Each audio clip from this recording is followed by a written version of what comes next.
Welcome to the Improving Development Evaluation Podcast. I'm your host, David Wan, and welcome to episode 5, part 2, where we continue our discussion with the Mennonite Economic Development Associates International Development Organization and their project entitled A New Partnership for Sustainable Impact Investing in Frontier Markets. We would like to give you one update. Thanks to the Vice President of MEDA, they responded and said that of the $19 million, $15 million was paid back to the Government of Canada. So I guess we're going to be discussing the remaining $4 million, which is good to hear. So we have with us today an evaluation expert that we've had on our podcast before, Benjamin Serbor from Ghana. And we also have representing MEDA, Yasser Dildar, who is an evaluation expert with the Mennonite Economic Development Associates. And it's a pleasure to have you both. So welcome to you both. And what we will do now is go through a statement of the outcomes. And then Benjamin and I will take turns providing one outcome indicator and our explanation about issues around that measurement of that outcome indicator. So starting with the first outcome, we're going to call them immediate outcomes. We're going to start with immediate outcome, increased access to improved social impact measurement and reporting standards by small and medium enterprises, investment firms, and the impact investment community. And Benjamin, what outcome indicator for that outcome will you be looking at? Yes, so I'll be looking at the second outcome indicator. Which is? Which is the qualitative evidence of strengthened capacity in environmental and gender reporting. Okay, you seem to have issues with that measurement for that outcome. Okay, so the first issue I have with this outcome is that it's self-reporting. When you are measuring immediate outcome, sometimes you need to move away from self-reporting to demonstration or evidence of the application of the knowledge which was acquired by your beneficiaries. And so here, if you want them to report themselves, as you have here, like 25 case studies and 200 MSc with at least 75% of case study and MSc story participants indicating strengthened capacity. So here they are indicating strengthened. You as the M&U person should be able to observe and independently assess whether indeed there have been an improvement in their capacity. And then there are several ways which this can be done. I mean, for instance, after the training, you can give them maybe a case study or something to work on to see whether indeed, for instance, they are now able to report on gender and environmental issues or not. So here, the only issue I have here is with the self-reporting. Now, secondly, when you look at the way you put the indicator itself, qualitative evidence of strengthened capacity in environmental and gender reporting. Now, indicators are supposed to be smart so that when we are reporting, it will be very much easier and then straightforward. So I made a recommendation of using an indicator which reads percentage of project beneficiaries who have demonstrated enhanced knowledge and skills in reporting on gender and environmental issues. So this is an indicator, for instance, that could consider using instead of what we have here, because then it makes it very smart. We can have a baseline, which I know you've done it already. But then when you have an indicator like this, you can have a baseline and then it becomes very much easy for you to measure the demonstration of knowledge. So this is what I have for the first one. So, yes, sir. What would your response be to that? Yeah, I think I agree. And this is how it was done, because for each of the outcome, we usually have two indicators, qualitative and quantitative. The first one, if you look at, it was like numbers or percent of SMEs reporting against the enhanced social impact measurement system. So at the baseline, they were not reporting against any social impact measurement system. And then we introduced the system, and that took us a while because we had a criteria what this social impact measurement system will look like. So we piloted that social impact measurement system in phase 1 and then refined that in phase 2, because the criteria was like the social impact measurement system should be applicable to all sorts of companies, regardless of size, geography, and sector. So we wanted to have this standardized system. And then once that was developed, so we built the capacity of those SMEs on how to report on this impact measurement system. And then we asked them to send us back their reports, and we looked at them.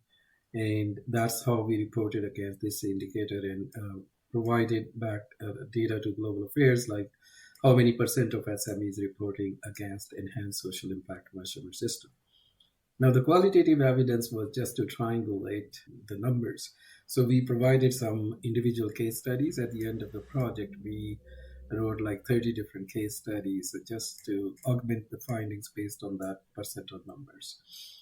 So I agree, yeah. So that's how we did it in the actual reporting.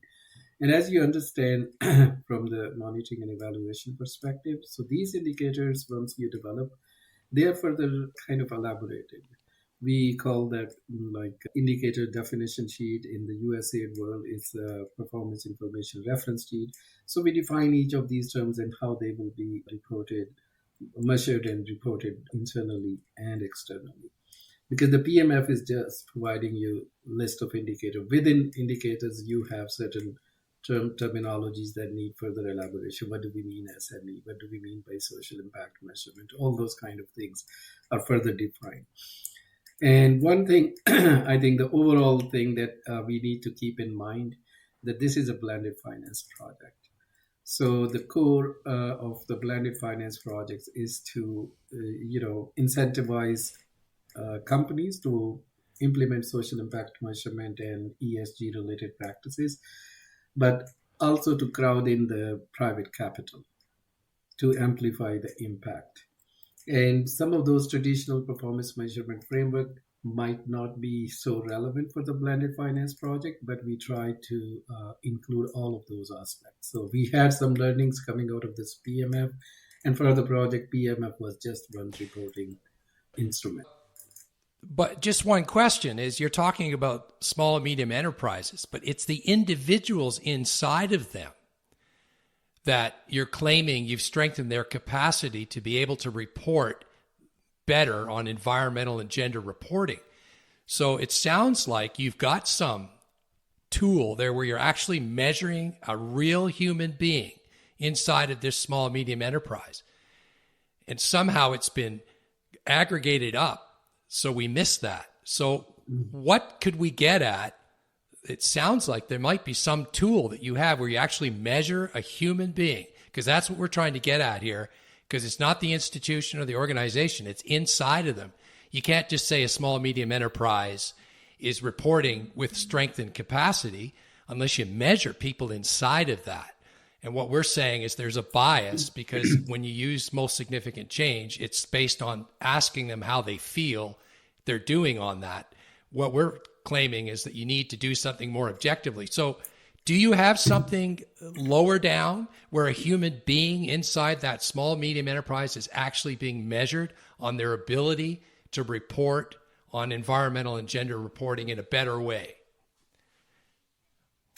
Yeah, we did do the survey, and there were like evaluation conducted for this project, and they did ask these SME the extent to which. Well, it's not an SME. Sorry to interrupt. It's a human being inside of the SME. Yeah, that is, entities are right. made of human beings. So whenever, yeah, so all the entities are. Right. So you're measuring those human beings. Yeah, but we are measuring the practice of those entities. Well, of course, all the works are done. Like, for instance, if we say in an organization, their organizational human resource practices are great. So it's not like the organization practices, it's the individual within those organizations implementing the practices. So that's all the organizations are made up of individuals. And then definitely we worked with certain individuals who were the focal persons for us, receiving incentives to implement social impact measurement system.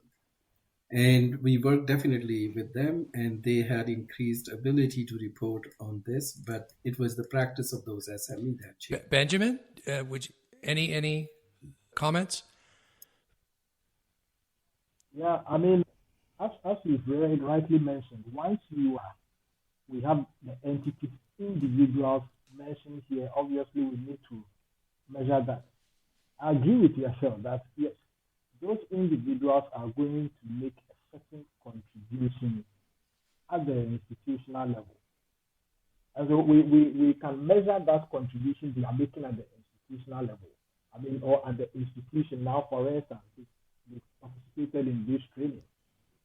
The institution has not instituted measures to ensure reporting on gender and environmental issues at the institutional level. But then at the individual level, also, what did they do? Probably there could be other factors that are not there.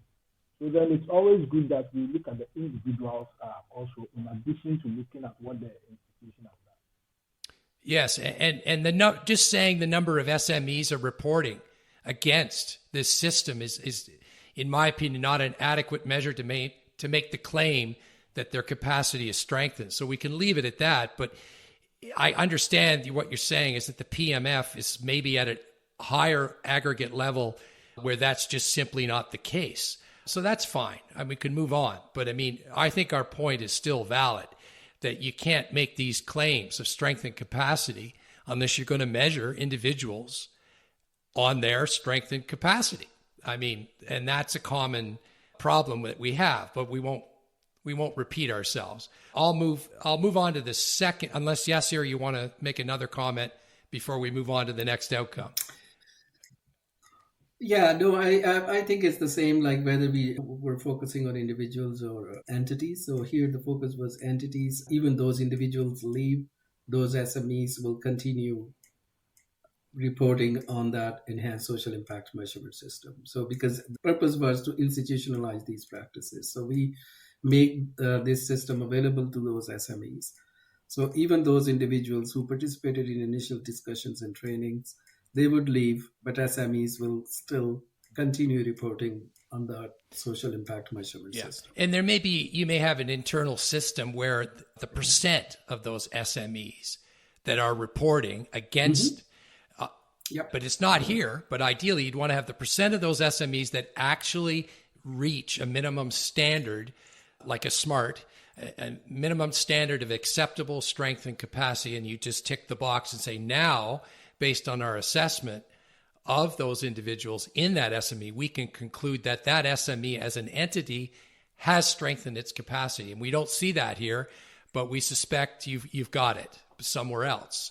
Yeah. So we'll move on to the next outcome: improved business knowledge and skills in relation to social and environmental issues amongst selected small, medium enterprises. And the indicator I picked there would be the number of small, medium enterprise innovation grant recipients reporting improved business knowledge and skills in relation to social and environmental issues. And it's the same issue, basically, where you're claiming that the SME, the small, medium enterprise, the number is reporting on improved basic knowledge and skills. And you do actually have an assessment, so I've actually rated it as good. The only issue there, Yasir, we believe, is that MEDA, your organization, should not be involved in that assessment. Ideally, you'd want to have a third party go in and do that assessment to see actually if the individuals inside of that small, medium enterprise actually have experienced improvements in their basic knowledge and skills. So we would prefer a third party. And then the other reason is, if you look at the frequency that you're measuring that, you probably want to have a comparison group of another small, medium enterprise somewhere else in the country, because you're doing this globally, where they're not experiencing your training on this improved business knowledge and skills, where they could be figuring it out all on their own without $4 million in a project, where they're going to YouTube or talking to colleagues or other entrepreneurs. So that's my response there, is you'd want to use a third party on this assessment tool that you've developed, and maybe have a comparison group where you can show that your SME that you've trained and through the assessment shown that the knowledge and skill levels of that SME is going up greater than another SME where they're not involved in the project. What would be your response to that? Yeah, I completely agree with what you said. It's only the limitation in terms of resources and also, some logistical constraints why businesses which are not part of the project will give their data or would like to go through the assessment. So if I'm a business and I'm not benefiting in any way, I would least likely to provide data. Even those SMEs, because these are businesses, and I have written in one of my responses, for them, like reporting on social and environmental and gender aspects is something new. They are good at financial reporting and things like that. So even for those who are participating in the project, it's a challenge. And if we are asking those SMEs or those businesses who are not part of the project and they are not benefiting in any way, why I should be spending my time and money? So that was the practical constraint, that we couldn't do the comparison group from evaluation perspective. I 100% agree with you. And also, I take your point on the third-party assessment. It's, again, a function of resources. So there was that limitation. And how frequently, another option, as you've probably seen from our trailer and the podcast, is if you can't get a comparison group, you could just measure more frequently their levels of knowledge and skill. How many, in the PMF, I have it, but I thought I'd just ask you, how many times do you do this assessment? I think it's not very frequent. I think it's just, 3 times a year? But correct me if I'm wrong. Yeah, it was done on a quarterly basis. If you look at, and that's why where PMF becomes limiting is, we have, like in the response that I sent to you, we have enhanced impact measurement system developed as part of the project, and research was an integral component. So University of Waterloo was supporting us on that one. So they did look at some like secondary kind of businesses and try to do the comparison. It was not like robust, but at least there was something that was done, and it is not part of PMF. But I agree and take your point, like always comparison group is always helpful. It's not just pre and post. So you need to have a counterfactual to prove your point. Yeah, quarterly is not bad. Okay, so let's move to the next one. Benjamin, I think you're going to do the indicator here. The outcome is strengthened management capacity amongst investment fund managers in selected countries. And the outcome indicator you're doing there, Benjamin? Yes, so the outcome indicator I'm doing here is level of business skills and knowledge among mentored fund managers. So I think here again, because we are measuring their level of knowledge, and then we are looking at a likely scale of 70% assessing their use of the new knowledge and skills at 4 or higher. So I mean, here again we are looking at it like self-reporting. Or is it not going to be good to have an independent assessment instead of the people doing the assessments themselves? Because probably there could be that assessment bias here. So what usually happens is that you, as the implementer, establish a skill which you are going to use to measure this knowledge. And so you give them an assignment or exams or something just to measure the knowledge that they've acquired before and then after. Now, based on this criteria, you'll be able to establish whether indeed there has been an improvement in their knowledge. Now, when you ask them to assess it, they can say, oh yeah, we've had improvement in knowledge, blah, blah, blah. You can, later at the intermediate outcome, you can measure it. But then usually it's important for you to know the kind of knowledge they have acquired here before you get to the intermediate. Because at the intermediate, if they did not get the right knowledge, then you will not be able to achieve your target at the intermediate level. So it's always important that you independently be able to assess whether indeed what you taught them, they've acquired the knowledge. Because I remember we did a training we did before and then we did after assessment. And then even the after assessment, some people were getting lower than what they got the before. I mean, I was surprised that we got that result. So it's always important that sometimes you do some of this assessment before you move to the intermediate level. So if there are any gaps in the knowledge at that level, you'll be able to correct it before you move. And then we can also look at the frequency of measuring this also during the training or immediately after. This is what I have for this outcome. Yes, Asir? Yes, sir. Sorry.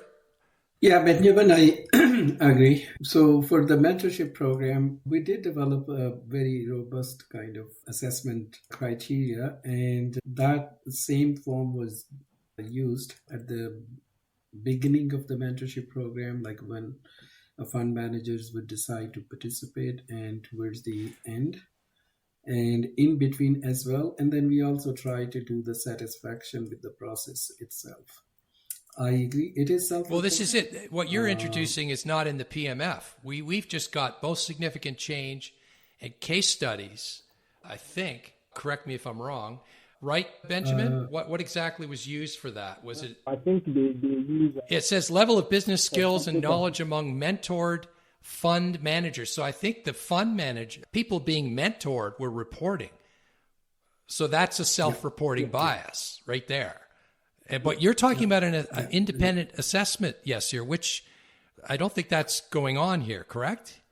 Or are you saying that's in addition to the self-reporting bias, there was an external assessment of those people being mentored?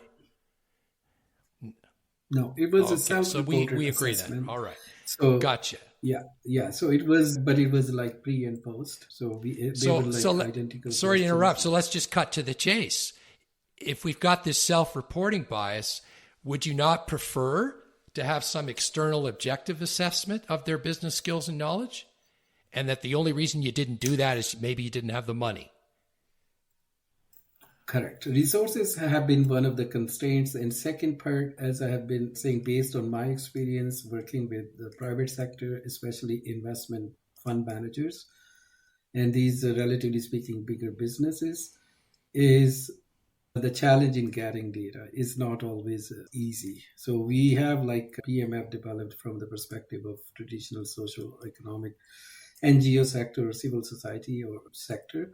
But from the private sector, it's really, really tough. Even getting this self-reported assessment was interesting. So we need to understand that.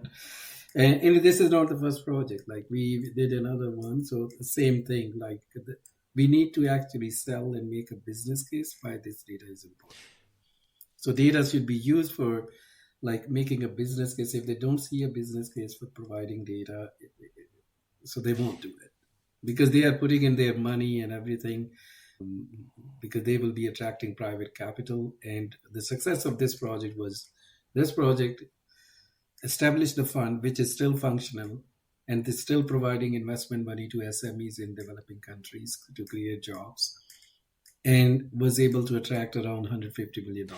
It makes you wonder why even have these outcomes of human development in this project if it's just a bag of money going in, and if it's actually developing what you said, crowding in of $85 million, et cetera.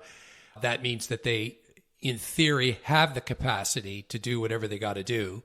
And it makes you wonder why all these human measurement performance outcomes are in here and why you had this mentoring. Mm-hmm. Maybe you didn't need it if these SMEs and investment fund managers in these developing countries succeeded in generating all this profit and capital. Yeah, no, I think they still need, like when we do mentoring, so they were paired, for instance, of fund managers from those developing countries with one of the fund managers in North America or Europe, how it worked, like establishing networks. So what people, fund managers in those developing countries lack is the networking. There was 2 or 3 other areas of improvement, like how to pitch their ideas to attract funding. So they were successful. They benefited from this aspect of mentorship. So they, They learned how to properly pitch their business ideas, Well, how to network and expand their network. So these all things were important. it's interesting. You're making those For claims, but based on the measurements, they're not supported yet. I mean, if you could have an objective assessment, then you could actually support what you've just claimed right now, is that they have the technical capacity. But on the other hand, you could say, who cares? Because in the end, your private capital worked. I mean, it worked. I mean, on the profit side, you got all the money that you developed. So maybe you should give yourself a break and say, it doesn't really matter because we managed to, in the long term, generate the profits through the investment. But if you've got your outcomes in the PMF, all we're saying is they should be more objectively measured. So you can actually support that claim that they actually did increase their capacity. Speaking of that, the next outcome is increased capacity of investment firms to serve the financial needs of small, medium enterprise clients. And the outcome indicator for that I'll be looking at is qualitative evidence of increased capacity to serve the financial needs of the small, medium enterprise clients. And again, the issue there is the self-reporting bias through most significant change in case studies. But the other thing that's interesting is instead of asking the investment firm, another approach would be to go to the clients and ask them, and this will come up, I think, later with Benjamin on another outcome indicator, is instead of looking at the investment firms that you're trying to develop their increased capacity, is to look at the clients who got the services from them and ask them what their satisfaction levels are on the services that were delivered by your project beneficiaries. And also, again, focus on a more technical objective measure rather than the self-reporting. What would your response be to actually going to some of the clients instead of the beneficiaries in the project? Yeah, you are right. So in this case, our beneficiary were SMEs. So it's not represented here, but we did talk to all the SMEs, like to what extent, they feel supported by the investment firms. And at one level, investment firms or funds, they were also clients, because why we have this indicator here, because eventually this project was to raise private capital and attract money from private investors and then invest in these investment funds in developing countries. So we asked them, do they have like an improved ability to serve the financial needs of clients, in this case, SMEs? And then we also asked SME to what extent they feel supported in terms of meeting their financial needs. But I take your point on self. So there is definitely self-reporting. So I see that. It sounds like then you do have another indicator there. You actually went to the clients, the SME clients, and you asked them what do they think of the investment firms in terms of serving their needs. But interestingly enough, it's not here in the PMF. All we've got here is the investment firms doing self-reporting on whether or not they thought they had increased their capacity in serving those SME clients. So that's interesting. Okay, so it's not there in the PMF. That's unfortunate, but it is what it is. But that's moving in the right direction, at least. That's good. Yeah, so just one comment, because there are so many things which are not in the PMF, which we did as part of our measurement. And that's why I sent an email like this. Traditional PMF is just one component. There were like 3 other different approaches we used to measure the results. But it should be in the PMF. I mean, all the indicators should be there to cover the outcomes. And I mean, that's what we're working from. It's easy to put it in. But yeah, sure, that's what happens, I guess, when the PMF is not adequate. I understand that on the economic side, but I still think Benjamin and I are strongly concerned about this self-reporting bias when you're talking about human beings, increasing the capacity of human beings in training, because a lot of the projects, as you know, are in training. So that's really where we're hoping international development organizations will start to move in that direction, but we don't want to repeat ourselves too much here. The next outcome is improved access to social and environmental investment services and financing for select small and medium enterprises in Asia, Latin America, and Africa. And again, it's the same issue. Now, I think I'm going to skip this because improved access is just an output. So I'm going to jump and just make the note that... Just one comment on access output. If you look at results-based management strategy of Global Affairs Canada, yes, access is at the higher level, intermediate level. Yeah, we can dispute that. But I mean, when I say when you say number of SMEs receiving investment from local investment funds, that's just a delivery of a bag of money. And I consider that to be an output. I'm more interested in what happens after. And of course, it's improved access because you're giving them something they didn't have before. But in terms of an expected outcome, that's not adequate enough. You go home after you deliver the money. What you want to know is after you deliver the money, what happens? And so that second part, qualitative evidence of improved access, that again is just showing that they got the money.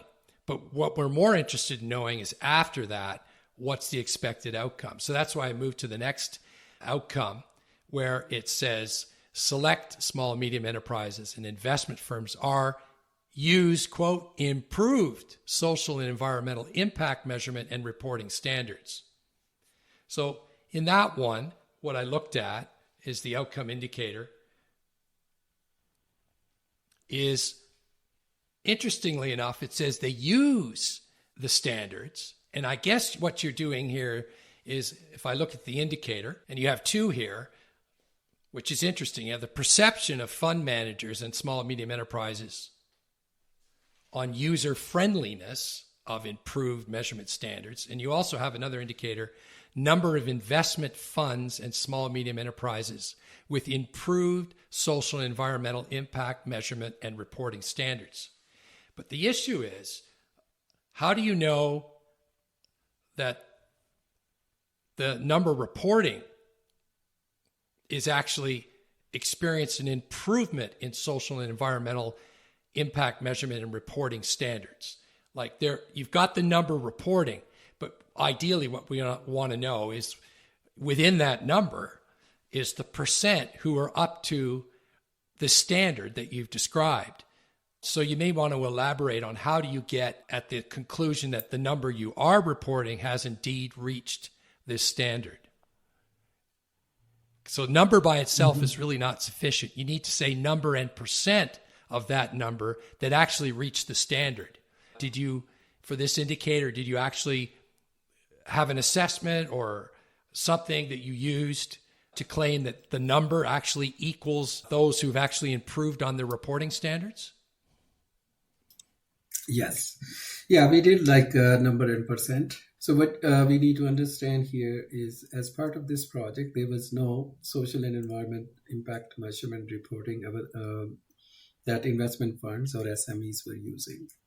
So we came up with 22 IRIS indicators. So this is this Global Impact Investing Network. So they have developed a social and environmental impact measurement system. And this is industry-wide kind of practice. So we identified 22 of those. And we asked these funds and SMEs to report on those IRIS indicators. So that was the standard. So it was not that these SMEs or funds were reporting on those IRIS indicators before participating in the project. So they were introduced, and then we would have the quarterly reporting from them on those indicators. And along the way, so we had trainings, all the coaching to them so they can make improvement. Yes, it was done as number both as well as percent. But the issue is, and Benjamin, having lived in Ghana for 3 years, I'm thinking, how do we know they're just not sitting under their favorite palm tree, drinking palm wine, ticking off the box with these indicators, and that they, as an organization, the people inside of that organization don't have any improved ability when it comes to reporting on social and environmental impact standards? I mean, how do we know? The report comes in every quarter, as you described, But how do we know within that organization if they really are knowledgeable on what we mean by social and environmental impact? Yeah, we did what we call like periodic audits, which means our fund manager and then the impact and knowledge management team and ESG team would visit these funds, and like at least all of them were visited maybe a few times during the life of the project. And we actually talked to not only SMEs but also to their customers. So for instance, when we developed those case studies, so the case studies were not developed just talking to these people. So I can give you an example. So we visited a few educational institutions, talked to students, the improvement that have been made, and compared it with the indicators that they reported. So those were some of the like verification mechanisms. So it begs the question, why not put that in as an indicator where you have the percentage of investment funds and SMEs with improved social and environmental impact measurement and reporting standards based on that audit? Or based on audit reports. Why not change the indicator to that? And that would actually show that up to a minimum standard, X percent of those SMEs that have reached that standard, and that your data source should be those audit reports, not just the number of reports that come in. Yeah, so that's why I think at the beginning I said like we do develop indicator definitions or elaboration sheets.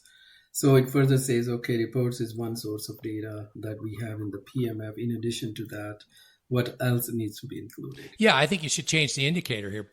You should put it to the number in percent with improved as verified by the audit reports. And then you can go to the data source, which is the audit reports, not just the reports coming in every quarter. And then you can go in and explain the data collection method, which is, the audits come in, blah, blah, blah, blah, blah. And then when people read it, they can go, oh, okay, that's a better indicator that shows that your project is actually verifiably showing validly that there's an improvement. Yeah, I think that would be, this aggregation is really nasty, in my opinion. You just can't aggregate up, because at the end of the day, it's human beings and individuals, not institutions, not SMEs, not investment firms, that this money is trying to improve. Yes, there's a bag of money separate that you want to bring in and have capital growth. I get it. But on the human side, you really need to stick to, basic psychometrics. Otherwise, it just gets lost in the mix. Yeah, I don't necessarily agree on that one, because some of these funds, after now the project ended in 2016 or 17, still funds keep reporting, and many of their staff have left who were part of the trainings. So it has been institutionalized. So it's not about individuals, it's about those entities that we were trying to improve their practice. But still, as we just mentioned, if they produce a report, somebody's got to look at it and see if it's up to standard. I mean, there's a connection. So when you claim it's institutionalized, you've got to look at the reports they're producing and see, is it up to standard? Is it still up to standard? I mean, and that's where the audit, I think, comes in, where you have to be more precise and not just assume that the number that reports it equals improved standards, because it may not. And in particular, especially when you have turnover with staff within the firm or within the SME, that's the same point. You just gotta measure a little lower on your level, because once you aggregate up, we don't know where it's coming from. So we're going to the next outcome, which is strengthened business practices for economic growth, job creation, and social impact amongst investment firms and small and medium enterprises. Now, I think that's me again. So I'm thinking it's a bit redundant here, but what I again talked about on this one was the qualitative evidence of strength and capacity. And again, the same issue. So I think what we'll do is we'll move on, because it's the same issue that we've been discussing, which is trying to get more objective measurement. And we will move on to the next outcome, which I think, Benjamin, you're doing, which is the outcome. Go ahead. Sorry, David. Yes. Yeah. Just try to understand on 1200. So here we are talking about actual business practices. So And those, whenever we do like business performance, there are standard measures in the industry. So if you have improved business performance, either you are creating more jobs, or you are more profitable, or you have expanded customer base, or you have like greater inventory. All those kind of things are part of business performance. And that's what we were trying to include here, because number of jobs created is one of the key for this project from social side. So we wanted to create jobs for women and men by these investee companies, and of course underneath by their. So I'm trying to understand from my own perspective, how would you measure the business performance? Well, I put in the summary. We asked the question. There is a baseline measure, then measured once a year. And my question was, is that enough to show the project created the 15,000 jobs and $10 million in tax revenue? How did you show that, that your project funds created this, and in which countries? Yeah, we have all the disaggregation by SMEs, by funds, by sector. All these disaggregation was there. Of course, we can provide here, but so how many women, how many men, how many youth, which company, which year. So all the disaggregation. Yes, but the challenge there, and I, to be fair to you, it must be very difficult. An economist could do it, but you would need to show that the monies that you brought in, the financial contributions, were statistically significantly greater for your project compared to SMEs of a similar size that did not get capital infusions. And that's a complex question to answer. Yeah, no, I agree. The comparison, that is a valid comment across all the PMF indicators. So, and it's something, especially with investment-related projects, it's hugely difficult, not only a matter of resources, but also why other companies will participate. But that comment is well received, and definitely we will try to include in our future interventions, and we are trying to the extent possible. For me, it doesn't really matter. More importantly is the human side for me, the fact that the measurement isn't up to standard. But you could argue, who cares? You created 15,000 jobs, $10 million in tax revenue. Who cares if another SME that wasn't involved in the project, as long as you got your money back. And that's the other issue, is you could put the 15 million you got back as part of your PMF, although that's more an efficiency issue, but you could give yourself credit for that. And that's why we're noting it at the beginning of the podcast. Let me move on to the next outcome. Expanded provision of investment services by investment firms to small, medium enterprise clients. And Benjamin, I think you're looking at an indicator there, outcome indicator for that outcome. Yes. So I'm looking at the outcome indicator, qualitative evidence of overall improvement in investment services. Here also, I think we discussed it over and over. When you get to this point, especially at the intermediate outcome, then the focus is going to be on whoever is receiving that services. They're talking about improvement in services, so I would like to hear from the client. And I think when you go to the ultimate outcomes, then you understand this better. I'd like to hear from the client, what was the standard of services they were receiving before? What is the standard of services they are receiving after the project? Just to do that comparison to see whether there have been some improvement, or whether the quality of the services provided by the SMEs have improved over time. So this is also the issue with this indicator we have here. Yes, sir. Your response? Yeah, partially agree, because if you look at the outcome is expanded provision of investment services, and one of the provision of investment services, the capital itself, and then other investment related technical assistance that was provided to funds and SMEs. And those were not listed here in the indicator itself, but we did capture data through interviews with these SMEs and investment funds, what other kind of technical assistance package they received as part of the investment from the fund. And we know there was governance practices that have been improved as a result, and some other things. But probably it's not reflected in the PMF, and we could have done it, I think maybe elaborated, but it was part of the indicator definition. Yeah, that's unfortunate, because it should be in here. If you're doing technical training, you should have an indicator on their technical capacity objectively, not through self-reporting, not through most significant change, not through case studies. You should actually have a third party coming in and saying, yep, they're up to standard thanks to the training. We can all go home now. But you got to give yourself credit. If you're doing technical training support, you need to show that technically, objectively, rather than this qualitative evidence. Yeah, and yes, sir. I mean, throughout the conversation, that's one thing I've realized.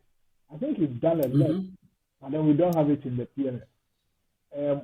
One trick in developing this PMF is that you don't want it to be too bulky.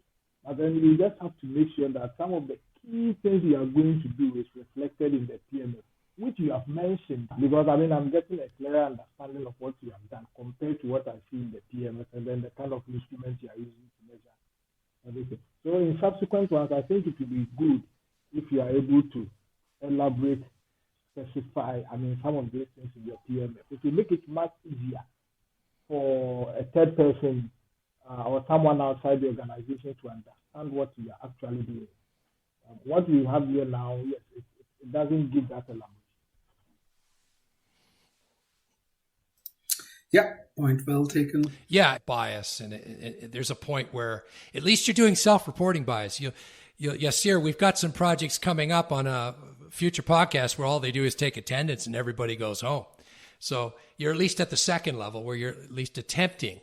You're asking the wrong people, of course, but at least you're attempting to get something out of the people that got, the services from the project. So that's good. And we just think you should give yourself more credit than just self-reporting. But, we understand, we get it.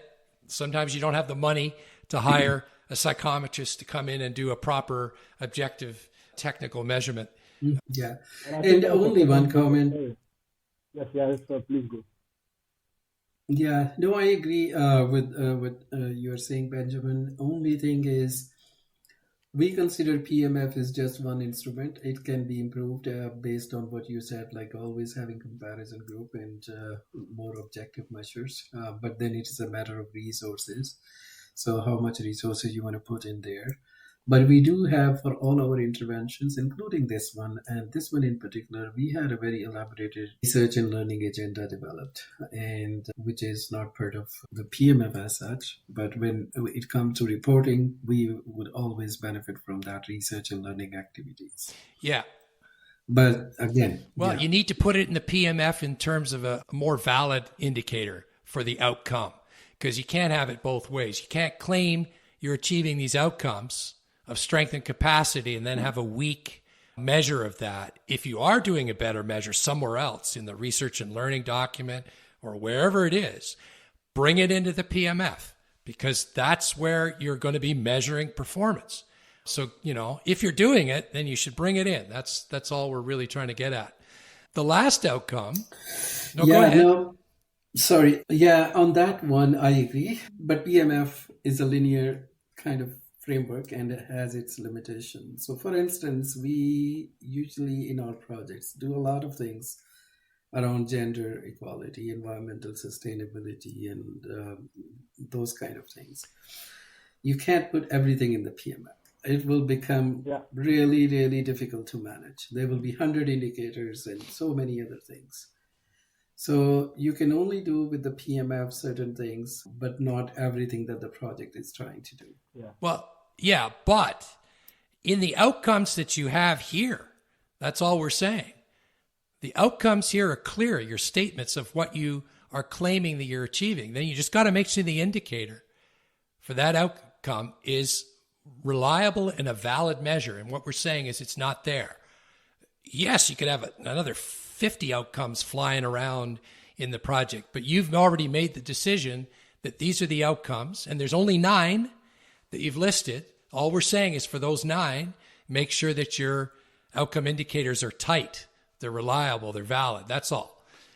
But yeah, I get your point. You can have other outcomes flying around, but for the 9 that you've got here, you got to improve on the outcome indicator for measuring those 9 so that you can even show all the hard work you've done is attributable to the project. So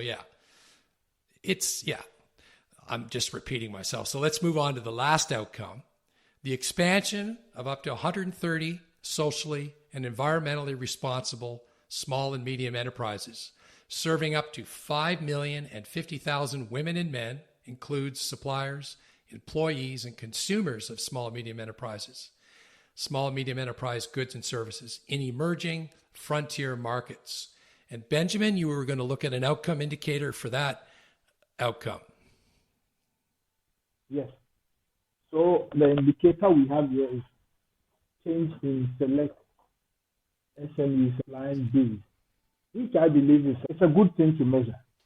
But then one thing usually is that how you put the indicator even determine how you are going to measure it. That's why your indicators always need to be smart. It needs to be specific, measurable, achievable, realistic, time-bound. Now, here, I see that the SMEs involved in the project, we expect them to have an increase in client base.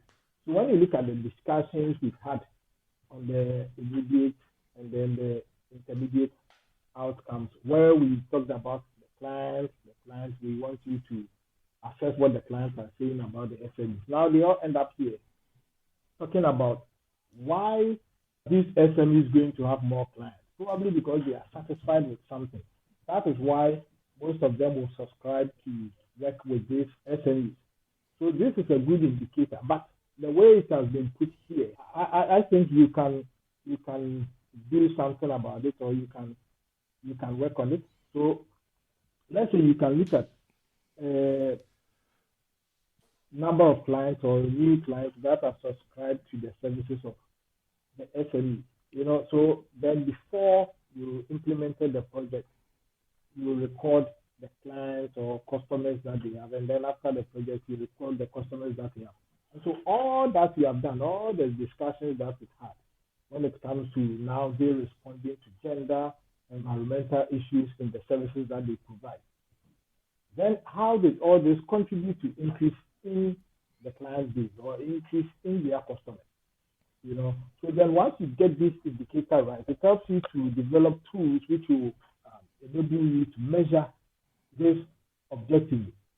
So I agree with you that yes, measuring the number of clients is good, but then you can look at the indicator. And I mean, one thing I also said down is that we are talking about expansion. So what expansion are we looking at? We are looking at expansion. You mentioned client base here. We are looking at expansion, probably new services. We are looking at expansion, increased employment, which you have mentioned already. Or we are looking at expansion in terms of branches of this.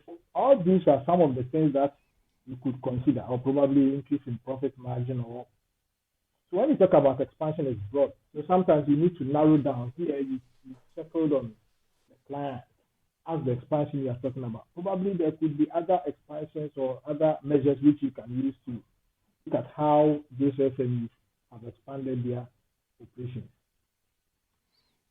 Yes, sir.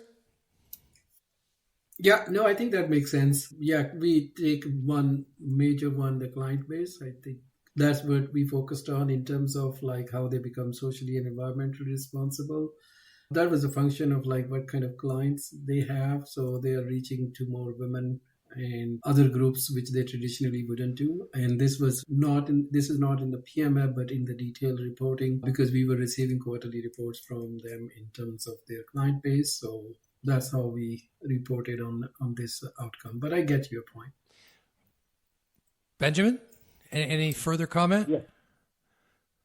No, I mean, the other comment I'll make is that talking to him, I get a clear understanding of the whole thing. So in future, it will be good to just try to make things clear so that whoever takes it will be able to get what you are trying to make. Okay, so this has been a very interesting discussion. And as usual, at the end of these episodes, we usually make an assessment, but I think we've made our points throughout each outcome indicator that we've raised. So we won't repeat that, but we do want to know, yes, sir, if your organization would be willing to consider in the future all your performance measurement frameworks, if you'd be willing to put them on your website, both the blank ones, which we have, but also the data that as it comes in for each of your indicators. If you'd be willing to do that, we understand, of course, the Government of Canada does not require you to do that. And in fact, we're advocating that the Government of Canada put on their website all of the performance measurement frameworks for all of their projects, roughly $4 billion a year. What would you be able to, I know you don't represent the organization, but would that be something that you could look at? Yeah, definitely. I think we have some partial PMF data in terms of impact on our website. So, but internally we had a discussion, maybe we should put our PMF data on our web. There are issues related to data privacy and all that. We could do aggregated data. I don't see any harm in it. If we are not providing individual SME or individual fund's name, I think it is possible. So we are having internal discussions how we could do that. So yeah, that is something up for discussion. So I can't promise anything, but partially I think we will have some impact later on. Well, they say the first quality of leadership is to lead. So if you did that, you would be a pioneer, because I don't think there are many Canadian NGOs are out there putting their blank PMFs on their websites, as well as the data for the indicators from those performance measurement frameworks. It would be great, because then they could actually show that they're actually achieving their outcomes. That's assuming that they're properly designing their outcome indicators to measure reliably and validly those achievement of those outcomes. So it's a movement in the right direction. It would be great. At the same time, at the end of this podcast, we will be sending both parts 1 and part 2, which is today, to the Minister for International Development, as well as the International Development shadow critics for the Conservative opposition and the NDP. And we'll also be copying you on that, along with the PMF and the Excel summary sheet. And we'll be advocating for exactly that they, 1, put the PMFs for all projects that the Government of Canada funds on a Government of Canada website, preferably the Global Affairs Canada project browser, because that's where all the projects are. And number 2, that they improve their own standards. Because if you know Global Affairs Canada, their own standards on designing the indicators in a performance measurement framework is to stop doing this qualitative self-reporting bias and use objective measures. It's in their own guidelines, but they're not following them, as you can tell from a lot of performance measurement frameworks that we review on this podcast. So that's the second point we're trying to say, is improve the design of the outcome indicators and then make them public. So that's where we're at. We want to thank you for taking your time to respond to our critique of your performance measurement framework. And we look forward to maybe having you on the podcast again for another PMF. Yeah, no, I'll be happy to do that. And thanks, David, for providing the opportunity. And thanks, Benjamin, for your comments as well. Okay, all right. Thank you both. And thanks. Stay tuned for episode 6. And bye for now. Okay, bye.